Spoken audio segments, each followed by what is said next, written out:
이 사건이 널리 퍼지기 위하여 좋아요를 눌러주세요. 2024년 9월 26일 새벽 12시 44분 전남 순천시 조례동 시가지 거리에서 묻지마 흉기난동 사건이 발생했다. 배와 가슴 쪽을 3차례 흉기에 찔린 피해 여성은 병원으로 이송되었으나 세상을 떠났다. 행인에 의해 발견돼 인근 종합병원으로 옮겨졌고 이후 광주의 대학병원으로까지 이송됐으나 오전 6시께 세상을 떠났다. 피해자는 18세 여성, 가해자는 30세 남자 박씨. 박씨는 범행 25일 밤 본인이 운영하는 식당에서 혼자 술을 마신 것으로 확인됐다. 자신의 식당에서 흉기를 챙겨서 자정이 지나 식당을 나왔고 곧바로 길거리를 걷고 있던 여성을 목표로 삼았다. 당시 박씨는 식당에서 흉기를 챙겨와 소지한 상태였고 길거리에서 쫓아가다 뛰어가 여성 등 뒤에서 여러 차례 찔렀다. 이어 쓰러진 여성에게 계속해서 휘둘렀고 이를 목격한 시민이 다가오자 달아났다.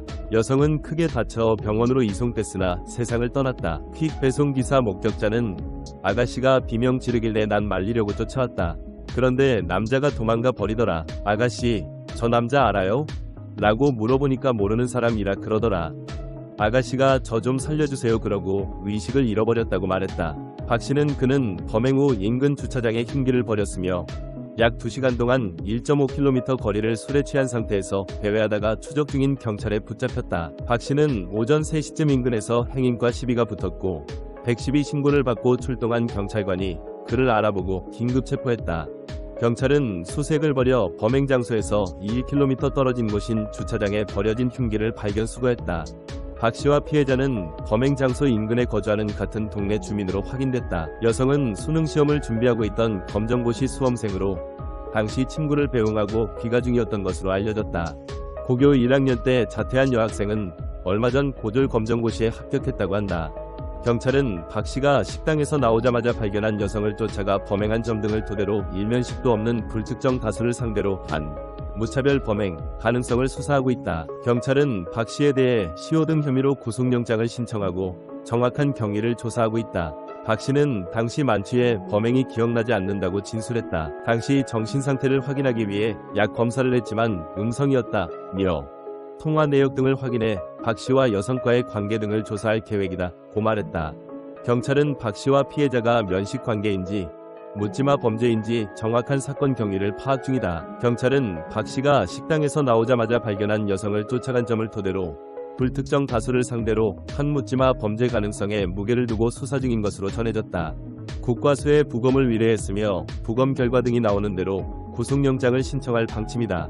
박씨는 범행을 부인하고 있는 것으로 알려졌다.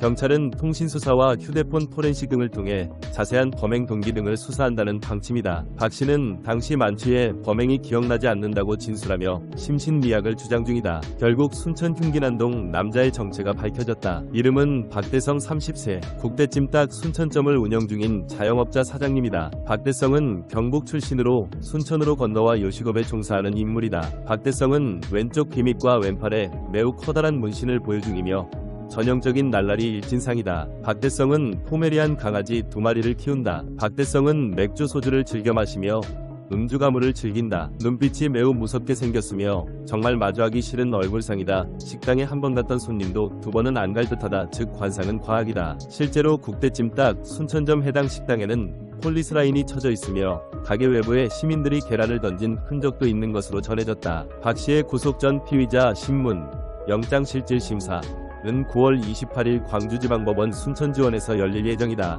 신상정보공개심의위원회 의뢰를 통한 얼굴 공개 여부도 논의될 것으로 보인다.